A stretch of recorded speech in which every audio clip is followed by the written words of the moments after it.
ಶುದ್ಧಸ್ಫಟಿಕಸಂಕಾಶಂ ಶುದ್ಧವಿದ್ಯಾಪ್ರದಾಯಕಂ ಶುದ್ಧಂ ಪೂರ್ಣಂ ಚಿದಾನಂದಂ ಸದಾಶಿವಂ ಅಹಂ ಭಜೆ. ನಮಶ್ಚಂಡಿಕಾಹಿ ಶ್ರೀ ಗುರುಭ್ಯೋ ನಮಃ. Vishwavani T V special YouTube ವಾಹಿನಿಯ ಎಲ್ಲ ಪ್ರೇಕ್ಷಕರಿಗೆ ವೀಕ್ಷಕರಿಗೆ ನಮಸ್ಕಾರ.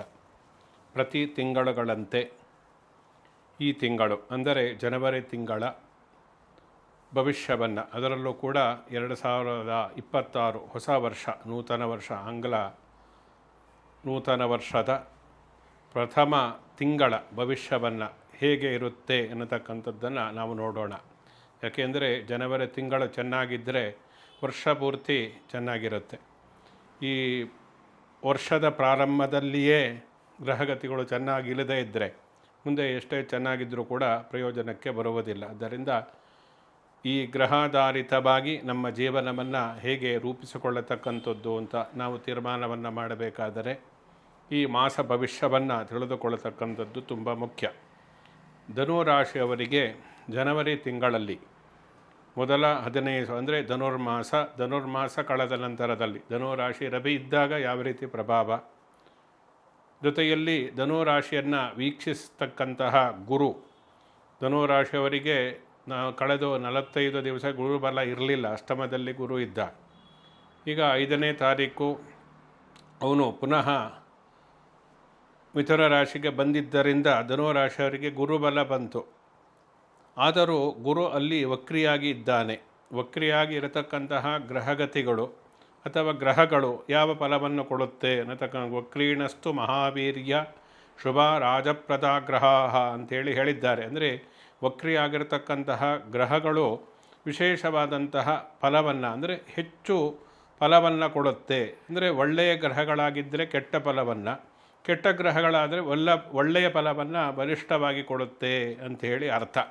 ಆ ವಿಷಯದಲ್ಲಿ ಧನುರಾಶಿಯವರಿಗೆ ಗುರುಬಲ ಇದ್ದರೂ ಕೆಲವೊಂದು ಸಮಯದಲ್ಲಿ ನಿಮ್ಮ ಪ್ರಮುಖವಾದಂತಹ ಕೆಲಸದಲ್ಲಿ, ಪ್ರಮುಖವಾದಂತಹ ವಿಷಯದಲ್ಲಿ ನಿಮಗೆ ವಿರುದ್ಧವಾದಂತಹ ಫಲಕವನ್ನು ಕೊಡತಕ್ಕಂತಹ ಸಾಧ್ಯತೆಗಳು ಕೂಡ ಗುರು ಸಪ್ತಮದಲ್ಲಿ ಇರುವುದರಿಂದ ಉಂಟಾಗಬಹುದು. ರಾಶ್ಯಾಧಿಪತಿಯ ಕಾರಣದಿಂದಾಗಿ, ಅವನೇ ಧನುರಾಶಿ ಅಧಿಪತಿಯಾಗಿರೋದರಿಂದ.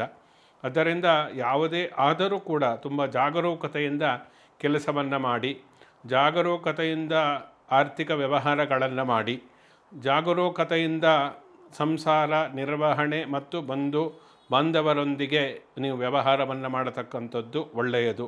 ಸ್ವಲ್ಪ ಎಚ್ಚರ ತಪ್ಪಿದರೂ ಕೂಡ ಜೀವನದಲ್ಲಿ ಕಷ್ಟಗಳನ್ನು ಎದುರಿಸಬೇಕಾಗತ್ತೆ. ಆದರೆ ಜೊತೆಯಲ್ಲಿ ಕೇಂದ್ರದಲ್ಲಿ ಇರತಕ್ಕಂತಹ ಚತುರ್ಥ ಅಂದರೆ 4ನೇ ಮನೆ ಇರತಕ್ಕಂತಹ ಶನಿ ಮತ್ತು 3ನೇ ಮನೆಯಲ್ಲಿರ್ತಕ್ಕಂತಹ ರಾಹು, 9ನೇ ಮನೆ ಇರತಕ್ಕಂತಹ ಕೇತು, ಇದೆಲ್ಲ ಪ್ರಮುಖವಾಗಿ ಇರತಕ್ಕಂತಹ ಒಂದು ಪರಿಣಾಮವನ್ನು ಬೀರತಕ್ಕಂತಹ ಗ್ರಹಗತಿಗಳ ಸ್ಥಿತಿ. ಆ ವಿಷಯದಲ್ಲಿ ಕೌಟುಂಬಿಕವಾಗಿ ನಾವು ತೆಗೆದುಕೊಂಡ್ರೆ ಶನಿ ಕೇಂದ್ರದಲ್ಲಿ ಇರುವುದರಿಂದ, ದ್ವಿತೀಯಾಧಿಪತಿಯಾದಂತಹ ಶನಿ 4ನೇ ಮನೆಯಲ್ಲಿ ಇದ್ದಾನೆ. ಅದರಿಂದ ಕೌಟುಂಬಿಕವಾಗಿ ಕೆಲವೊಂದು ಮನಸ್ತಾಪಗಳು ಬರತಕ್ಕಂತಹ ಸಾಧ್ಯತೆಗಳು ಇರುತ್ತೆ. ಜೊತೆಯಲ್ಲಿ ನಿಮಗೆ ಯಾರು ನಿಮ್ಮ ನಿರ್ಧಾರಕ್ಕೆ ಸಪೋರ್ಟ್ ಮಾಡ್ತಾರೆ ಅಂತ ನೀವು ಅಂದುಕೊಂಡಿರ್ತೀರಿ. ಯಾವುದೋ ಒಂದು ಆರ್ಥಿಕ ವಿಚಾರ ಇರ್ಬೋದು, ಇನ್ನಿತರ ವಿಚಾರಗಳಿರ್ಬೋದು. ಕುಟುಂಬದಿಂದ ನನಗೆ ಬೆಂಬಲ ಸಿಗುತ್ತೆ ಅಂಥೇಳಿ ಅಂದುಕೊಂಡಿರ್ತೀರ, ಆದರೆ ನಿಮಗೆ ಬೆಂಬಲ ಸಿಗುವುದಿಲ್ಲ. ಇಂತಹ ಪರಿಸ್ಥಿತಿ ನಿರ್ಮಾಣವಾಗಿ ಬಿಡುತ್ತೆ. ಅವ್ರನ್ನೆಲ್ಲ ಸಮಜಾಯಿಷಿ ಕೊಡತಕ್ಕಂಥದ್ದು, ಅವ್ರನ್ನ ಕನ್ವಿನ್ಸ್ ಮಾಡತಕ್ಕಂಥದ್ದೇ ಒಂದು ದೊಡ್ಡ ಕೆಲಸ ಆಗಿಬಿಡುತ್ತೆ. ಇದರಿಂದ ಕೆಲವೊಂದು ಪ್ರಮುಖ ನಿರ್ಧಾರಗಳನ್ನು ತೆಗೆದುಕೊಳ್ಳಬೇಕಾದರೆ, ಕುಟುಂಬದ ಸಮ್ಮತಿ ಬೇಕಾದರೆ ಅದನ್ನು ಸ್ವಲ್ಪ ಮುಂದಕ್ಕೆ ಹಾಕತಕ್ಕಂಥದ್ದು ಒಳ್ಳೆಯದು. ಒಳ್ಳೆಯ ಸಮಯ ಬಂದಾಗ ನಿಮ್ಮ ನಿರ್ಧಾರಗಳಿಗೆ ಬೆಲೆ ಸಿಕ್ಕೇ ಸಿಗುತ್ತೆ. ಆದ್ದರಿಂದ ಅಂತಹ ಕೆಲವೊಂದು ವಿಚಾರಗಳನ್ನು ಸ್ವಲ್ಪ ಮುಂದಕ್ಕೆ ದೂಡತಕ್ಕಂಥದ್ದು ಒಳ್ಳೆಯದು. ಇನ್ನು ಕೆಲವೊಂದು ಈ ಬರತಕ್ಕಂತಹ ಹಣ ಏನಿದೆ, ನಿಮಗೆ ಯಾವುದೇ ಒಂದು ಆರ್ಥಿಕ ಒಂದು ಬಿಸ್ನೆಸ್ ಮಾಡ್ತಾಯಿದ್ರೆ ಅದರಿಂದ ಏನು ನೀವು ಅಂದುಕೊಂಡಂತಹ ಹಣ ಬರತಕ್ಕಂತಹ ಸಂದರ್ಭದಲ್ಲಿ ಕೆಲವೊಂದು ಅಡೆತಡೆಗಳು ಉಂಟಾಗಿ ಬರದೇ ಇರಬಹುದು. ಅದರಿಂದ ನಿಮಗೆ ಕೆಲವೊಂದು ಫೈನಾನ್ಷಿಯಲ್ ಕಮಿಟ್ಮೆಂಟ್ಸ್ ಅಂತ ಏನು ಹೇಳ್ತಾರೆ ಅಂತಹದ್ದಕ್ಕೆ ತೊಂದರೆ ಆಗಿಬಿಡುತ್ತೆ. ಆದ್ದರಿಂದ ಈ ಸಾಲ ತೀರಿಸ್ತಕ್ಕಂತಹ ವಿಚಾರ ಇರ್ಬೋದು. ಇಂತಹ ವಿಚಾರದಲ್ಲಿ ಯಾವುದೋ ಒಂದು ನಂಬಿಕೆಯಿಂದ ನೀವು ಯಾರಿಗೂ ಮಾತು ಕೊಡಬೇಡಿ, ಅಥವಾ ನಂಬಿಕೆಯನ್ನು ಇಟ್ಟುಕೊಂಡು ನಿಮಗೆ ಕಮಿಟ್ ಆಗಬೇಡಿ. ಇದರಿಂದ ನಿಮಗೆ ಕೆಲವೊಂದು ಸಮಸ್ಯೆಗಳು ಕಾರಣ ಆಗಿಬಿಡುತ್ತೆ. ಆದ್ದರಿಂದ ಧನುರಾಶಿಯವರು ಆರ್ಥಿಕ ವಿಚಾರದಲ್ಲಿ ತುಂಬ ಎಚ್ಚರಿಕೆಯ ನಿರ್ಣಯವನ್ನು ನಡೀತಕ್ಕಂಥದ್ದು ತುಂಬ ಪ್ರಮುಖವಾಗಿರತಕ್ಕಂತಹ ವಿಚಾರ. ಕೌಟುಂಬಿಕವಾಗಿ ಕೆಲವೊಂದು ಕಸಿವಿಸಿಗಳು ಉಂಟಾಗ್ಬೋದು, ನಿಮ್ಮ ಬೆಂಬಲ ಸಿಗದೇ ಇರ್ಬೋದು. ಆದ್ದರಿಂದ ಯಾವುದೇ ಪ್ರಮುಖವಾದಂತಹ ವಿಷಯಗಳನ್ನು ನೆಕ್ಸ್ಟ್ ಮಂತ್ಗೆ ಅಂದರೆ ಮುಂದಿನ ತಿಂಗಳಿಗೆ ಮುಂದೂಡತಕ್ಕಂಥದ್ದು ಒಳ್ಳೆಯದು. ಜೊತೆಯಲ್ಲಿ ನೀವು ಏನು ಮಾತಾಡ್ತೀರಾ, ಯಾವುದೋ ಒಂದು ಸಂದರ್ಭದಲ್ಲಿ ನಿಮಗೆ ಕೋಪ ಜಾಸ್ತಿ ಬರುವುದು, ಆ ಸಮಯದಲ್ಲಿ ನೀವು ಏನೋ ಮಾತನಾಡತಕ್ಕಂಥದ್ದು ಇದೆಯಲ್ಲ, ಆ ಮಾತಿನಿಂದಲೇ ಕೆಲವೊಂದು ಮನಸ್ತಾಪಗಳು ಹೆಚ್ಚಾಗ್ಬೋದು, ಶತ್ರುಗಳು ಸೃಷ್ಟಿಯಾಗ್ಬೋದು. ನೀವು ಮಾಡತಕ್ಕಂತಹ ಉದ್ಯೋಗದ ಸ್ಥಳದಲ್ಲಿ ಅನಾವಶ್ಯಕವಾದಂತಹ ಸಮಸ್ಯೆಗಳಿಗೆ ಕಾರಣ ಆಗಬಹುದು. ಆದ್ದರಿಂದ ಮಾತನಾಡಬೇಕಾದರೆ ಶನಿಯ ಒಂದು ಪ್ರಭಾವ ಅನ್ನತಕ್ಕಂಥದ್ದು ನಿಮ್ಮ ಪ್ರವೃತ್ತಿಯ ಮೇಲೆ ಪ್ರಭಾವವನ್ನು ಬೀರುವುದರಿಂದ ಮಾತನಾಡಬೇಕಾದರೆ 100 ಬಾರಿ ಯೋಚಿಸಿ ಮಾತನಾಡತಕ್ಕಂಥ ಒಳ್ಳೆಯದು. ಕೆಲವೊಂದು ಸಮಯದಲ್ಲಿಯೂ ಕೂಡ ಮೌನ ವಹಿಸ್ತಕ್ಕಂಥದ್ದು ಇದೆಯಲ್ಲ, ಇದು ನಿಮಗೆ ತುಂಬ ಒಳ್ಳೆಯ ಫಲವನ್ನು ಕೊಡುತ್ತೆ. ಇನ್ನು ವಿಶೇಷವಾಗಿ ನೀವು ಯಾವುದೇ ಒಂದು ಆಸ್ತಿ ಖರೀದಿಯನ್ನು ಮಾಡತಕ್ಕಂಥದ್ದು, ರಿಯಲ್ ಎಸ್ಟೇಟ್, ಸೈಟು, ಇನ್ನಿತರ ಯಾವುದೇ ವಾಹನ ಖರೀದಿ ಇರ್ಬೋದು, ಕೃಷಿ ಜಮೀನು ಖರೀದಿ ಮಾಡತಕ್ಕಂಥದ್ದು ಇರ್ಬೋದು, ಯಾವುದೇ ಇರಲಿ ಖರೀದಿಯನ್ನು ಮಾಡಬೇಕಾದರೆ ಅದಕ್ಕೆ ಸಂಬಂಧಪಟ್ಟಂತೆ ಕೆಲವೊಂದು ಸಮಸ್ಯೆಗಳು ಬರತಕ್ಕಂತಹ ಸಾಧ್ಯತೆಗಳು ಇರುತ್ತೆ. ಅದರಿಂದ 15 ದಿನಗಳು ಆದ ನಂತರ, ಧನುರ್ಮಾಸ ಕಳೆದ ನಂತರದಲ್ಲಿ ನಿಮ್ಮದು ಯಾವುದೇ ರೀತಿಯಾದಂತಹ ಖರೀದಿ ಇದ್ದರೆ ಅದನ್ನು ಮುಂದಕ್ಕೆ ಹಾಕತಕ್ಕಂಥದ್ದು ಒಳ್ಳೆಯದು. ಯಾಕೆಂದರೆ ಯಾವುದೇ ಒಂದು ಭೂಮಿಯನ್ನು ಖರೀದಿ ಮಾಡಬೇಕು, ಚತುರ್ಥ ಸ್ಥಾನವನ್ನು ಗ್ರಹ ಸೌಖ್ಯ ಅಂದರೆ ಭೂಮಿ ಸಂಬಂಧಪಟ್ಟಂತಹ ವ್ಯವಹಾರಗಳಿಗೆ ನೋಡಬೇಕು ಅಂತೇಳಿ ಜ್ಯೋತಿಷ್ಯ ಶಾಸ್ತ್ರ ಹೇಳುತ್ತೆ. ಅದರಿಂದ ಚತುರ್ಥ ಸ್ಥಾನದಲ್ಲಿ ಶನಿಯೇ ಇರುವುದರಿಂದ ಭೂ ವ್ಯವಹಾರಗಳು ಅಷ್ಟೊಂದು ನಿಮಗೆ ಕಾರ್ಯಸಿದ್ಧಿಯನ್ನು ಕೊಡತಕ್ಕಂಥದ್ದು ಕಷ್ಟ ಸಾಧ್ಯ.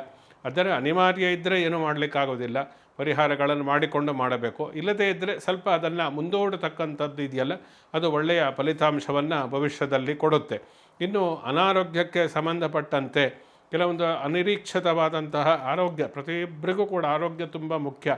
ಎಷ್ಟೇ ಆಸ್ತಿ ಸಂಪತ್ತು ಐಶ್ವರ್ಯದು ಹಣಕಾಸಿನ ಅನುಕೂಲ ಇದ್ದರೂ ಕೂಡ ಆರೋಗ್ಯ ಇಲ್ಲದೇ ಇದ್ದರೆ ಪ್ರಯೋಜನಕ್ಕೆ ಬರುವುದಿಲ್ಲ. ಆರೋಗ್ಯ ಮಾಧ್ಯಮ ಕಲು ಧರ್ಮ ಸಾಧನಂ ಅಂತೇಳಿ ಹೇಳ್ತಾರೆ. ಅದರಿಂದ ಅನಾರೋಗ್ಯದ ವಿಚಾರದಲ್ಲಿ ಧನು ರಾಶಿಯವರು ತುಂಬ ಎಚ್ಚರಿಕೆಯಿಂದ ಇರಬೇಕಾಗುತ್ತೆ. ಅದರಲ್ಲೂ ಕೂಡ ಈ ಚಿಕ್ಕ ವಯಸ್ಸಿನಲ್ಲೇ ಕೆಲವೊಂದು ರೋಗಗಳು ಬಂದುಬಿಡುತ್ತೆ, ಕೆಲವು ನಮ್ಮ ಟೈಮ್ ಚೆನ್ನಾಗಿಲ್ಲದೆ ಇದ್ದಾಗ. ಆ ವಿಚಾರದಲ್ಲಿ ಯುವತಿಯರು ತುಂಬ ಎಚ್ಚರಿಕೆಯಿಂದ ಇರತಕ್ಕಂಥದ್ದು ಒಳ್ಳೆಯದು. ಅದರಲ್ಲೂ ಕೂಡ ಈ ಪ್ರೀತಿಸ್ತಕ್ಕಂತಹ ಪ್ರೀತಿ ಪ್ರೇಮ ಇಂತಹ ವ್ಯವಹಾರದಲ್ಲಿ ಅಥವಾ ಇಂತಹ ಕೆಲವೊಂದು ವಿಷಯದಲ್ಲಿ ಅದು ಅತಿರೇಕಕ್ಕೆ ಹೋಗಿ ಅಥವಾ ಅಂತಹ ವಿಷಯದಲ್ಲಿ ವೈಫಲ್ಯತೆಯನ್ನು ಕಾಣತಕ್ಕಂತಹ ಸಾಧ್ಯತೆಗಳು ಕೂಡ ಇರುತ್ತೆ. ಆದ್ದರಿಂದ ಪ್ರೀತಿ ಪ್ರೇಮ ಇಂತಹ ವಿಷಯದಲ್ಲಿ ಯಾರು ಬಿದ್ದಿರ್ತೀರೋ ಅಂಥವರು ತುಂಬ ಎಚ್ಚರಿಕೆಯ ಹೆಜ್ಜೆಯನ್ನು ಇಡತಕ್ಕಂಥದ್ದು ಒಳ್ಳೆಯದು. ಹಿರಿಯರ ತಿಳುವಳಿಕೆಯಸ್ಥರ ಯಾರು ಸರಿಯಾದಂತಹ ವ್ಯಕ್ತಿಗಳ ಗುರು ಹಿರಿಯರ ಒಂದು ಮಾರ್ಗದರ್ಶನ ಅನ್ನತಕ್ಕಂಥದ್ದು ನಾವು ದಾರಿ ತಪ್ಪಿದಾಗ ಬೇಕಾಗುತ್ತೆ. ಆದ್ದರಿಂದ ಅಂತಹ ಸಮಯದಲ್ಲಿ ಅಂತಹ ಪ್ರೀತಿ ಪ್ರೇಮದ ವಿಚಾರದಲ್ಲಿ ತುಂಬ ಹೆಜ್ಜೆಯನ್ನು ಇಡತಕ್ಕಂಥದ್ದು ತುಂಬ ಮುಖ್ಯ. ಅಂದರೆ ವಿಫಲತೆ ಆಗುತ್ತೆ ಅಥವಾ ದುಃಖಾಂತಿ ಆಗಬಹುದು. ಅದರಿಂದ ಎಚ್ಚರಿಕೆಯಿಂದ ಇರಿ. ಜೊತೆಯಲ್ಲಿ ವಿವಾಹದ ನಿರೀಕ್ಷೆಯಲ್ಲಿ ಯಾರು ಇರ್ತಾರೆ ಅವಿವಾಹಿತರು, ಅವರಿಗೆ ಒಂದು ವಿಶೇಷವಾಗಿ ಈ ಸಮಯದಲ್ಲಿ ಅಂದರೆ ಈ ಜನವರಿ ತಿಂಗಳಲ್ಲಿ ವಿವಾಹ ಸಿದ್ಧಿಯಾಗತಕ್ಕಂತಹ ಸಾಧ್ಯತೆಗಳು ಉಂಟು. ಅಂದರೆ ಪ್ರಯತ್ನ ಎಷ್ಟೋ ವರ್ಷದಿಂದ ಫಲಕಾರಿಯಾಗದೇ ಇರತಕ್ಕಂಥದ್ದು ಈ ತಿಂಗಳಲ್ಲಿ ಆಗಿಬಿಡುತ್ತೆ. ಮದುವೆ ಆಗಲ್ಲ ಅಂತ ಅಂದುಕೊಂಡಂಥವರಿಗೆ ಈ ತಿಂಗಳಲ್ಲಿ ವಿವಾಹ ನಿಮಗೆ ಒಂದು ಆಶ್ಚರ್ಯ ಆಗಬೇಕು. ಆ ರೀತಿಯ ಮಿರಾಕಲ್ ಆಗದಂತಹ ರೀತಿಯಲ್ಲಿ ವಿವಾಹ ಸಿದ್ಧಿಯಾಗಿ ಒಳ್ಳೆಯ ಸಂಬಂಧ ಕುದುರತಕ್ಕಂತಹ ಸಂದರ್ಭಗಳು ಕೂಡ ಉಂಟು. ಆದ್ದರಿಂದ ಆ ವಿಷಯದಲ್ಲಿ ನಮ್ಮ ಪ್ರಯತ್ನವೂ ಕೂಡ ತುಂಬ ಮುಖ್ಯ ಆಗುತ್ತೆ. ಆದ್ದರಿಂದ ಅಂತಹ ಪ್ರಯತ್ನವನ್ನು ನೀವು ಮಾಡಿ ವಿವಾಹದ ವಿಷಯದಲ್ಲಿ ಅವಿವಾಹಿತರಿಗೆ ವಿವಾಹ ಯೋಗ ಉಂಟು ಅಂತೇಳಿ ಹೇಳ್ಬೋದು. ಇನ್ನು ಕೆಲವೊಂದು ಈ ಸಂತಾನಕ್ಕೆ ಸಂಬಂಧಪಟ್ಟಂತೆ ಎಷ್ಟೋ ವರ್ಷದಿಂದ ಮದುವೆ ಸಂತಾನದ ಒಂದು ನಿರೀಕ್ಷೆಯಲ್ಲಿರ್ತಾರೆ. ಮದುವೆಯಾಗಿ ಎಷ್ಟೋ ವರ್ಷ ಆದರೆ ಮಕ್ಕಳಾಗ್ತಾ ಇರುವುದಿಲ್ಲ. ಅಂತಹದ್ದು ಎಲ್ಲದಕ್ಕೂ ಒಂದು ಸಮಯ ಅನ್ನತಕ್ಕಂಥದ್ದು ಬೇಕು. ಅಂತಹ ಸಮಯ ಈ ಧನುರಾಶಿಯವರಿಗೆ ಈಗ ಬಂದಿದೆ ಅಂತೇಳಿ ಹೇಳ್ಬೋದು. ಋಣಾನುಬಂಧ ರೂಪೇಣ ಪಶುಪತಿ ಸುತ ಆಲಯ ಅಂತ ಹೇಳ್ತಾರೆ. ಅದರಿಂದ ಅಂತಹ ಋಣ ಬಂದಾಗ, ಅಂತಹ ಕಾಲ ಕೂಡಿ ಬಂದಾಗಲೇ ಅಂತಹ ನಮಗೆ ಫಲಿತಾಂಶ ಸಿಗುವುದಕ್ಕೆ ಸಾಧ್ಯ.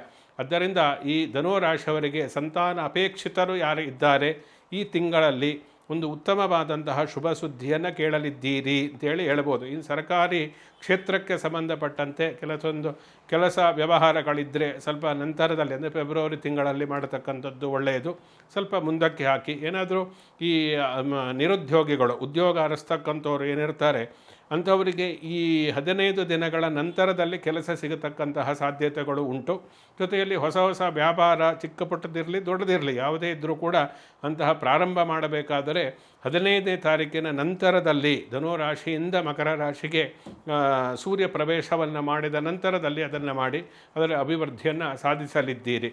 ಜೊತೆಯಲ್ಲಿ ಇನ್ನೂ ಹೆಚ್ಚಿನ ಒಳ್ಳೆಯ ಫಲವನ್ನು ಪಡೆಯುವುದಕ್ಕೆ ಧನುರಾಶಿಯವರು ವಿಶೇಷವಾಗಿ ಗುರುವಿನ ಮಂತ್ರವನ್ನು ಪಠಿಸ್ತಕ್ಕಂಥದ್ದು, ಜೊತೆಯಲ್ಲಿ ಗುರು ದೇವಾಲಯಕ್ಕೆ ನೀವು ಭೇಟಿಯನ್ನು ಕೊಟ್ಟು ಆ ಮೂಲಕ ಪ್ರಾರ್ಥನೆಯನ್ನು ಮಾಡತಕ್ಕಂಥದ್ದು. ಪ್ರಾತಃ ಕಾಲದಲ್ಲಿ ವೆಂಕಟೇಶ ಶ್ರೀನಿವಾಸನ ಒಂದು ವಿಶೇಷವಾದಂತಹ ಪ್ರಾರ್ಥನೆ ಪೂಜೆ ಇವುಗಳನ್ನು ಇಷ್ಟದೇವರ ಪೂಜೆಯನ್ನು ಮಾಡತಕ್ಕಂಥದ್ದು, ವಿಷ್ಣುವಿನ ಅವತಾರಕ್ಕೆ ಸಂಬಂಧಪಟ್ಟಂತಹ ದೇವರ ಪೂಜೆಯನ್ನು ಮಾಡತಕ್ಕಂಥದ್ದು. ಮತ್ತು ಪ್ರದೋಷ ಕಾಲದಲ್ಲಿ 2 ಪ್ರದೋಷ ಬರುತ್ತೆ ಜನವರಿ ತಿಂಗಳಲ್ಲಿ. ಆ ಪ್ರದೋಷ ಕಾಲದಲ್ಲಿ ಈಶ್ವರನಿಗೆ ವಿಶೇಷವಾಗಿ ಕಬ್ಬಿನ ಹಾಲಿನಿಂದ ಅಭಿಷೇಕವನ್ನು ಮಾಡಿ, ಕಬ್ಬಿನ ಹಾಲಿನಿಂದ ಶುಗರ್ ಕೇನ್ ಇದರ ಅಭಿಷೇಕವನ್ನು ಮಾಡುವುದರಿಂದಲೂ ಕೂಡ ಜೀವನದಲ್ಲಿ ಇನ್ನೂ ಉತ್ತಮವಾದಂತಹ ಫಲ, ಜೊತೆಯಲ್ಲಿ ಜನವರಿಯಲ್ಲಿ ನೀವು ಮಾಡತಕ್ಕಂತಹ ನಿಮ್ಮ ಸಾಧನೆಗೆ ಪ್ರತಿಫಲ ಇದೆರಡೂ ಕೂಡ ಹೆಚ್ಚಿನ ಪ್ರಮಾಣದಲ್ಲಿ ನೀವು ಪಡೆಯಲಿಕ್ಕೆ ಸಾಧ್ಯ ಇದೆ. ನಿರಂತರವಾಗಿ ಮಾಸ ಭವಿಷ್ಯವನ್ನು ವೀಕ್ಷಿಸಲು ವಿಶ್ವವಾಣಿ TV ಸ್ಪೆಷಲ್ ಯೂಟ್ಯೂಬ್ ವಾಹಿನಿಯನ್ನು ಸಬ್ಸ್ಕ್ರೈಬ್ ಮಾಡಿದರೆ ಎಲ್ಲ ನೋಟಿಫಿಕೇಷನ್ನು ಕೂಡ ಬರ್ತಾ ಇರುತ್ತೆ. ಶುಭಮಸ್ತು, ಸಮಸ್ತ ಸನ್ಮಂಗಳಾನಿ ಭವಂತು.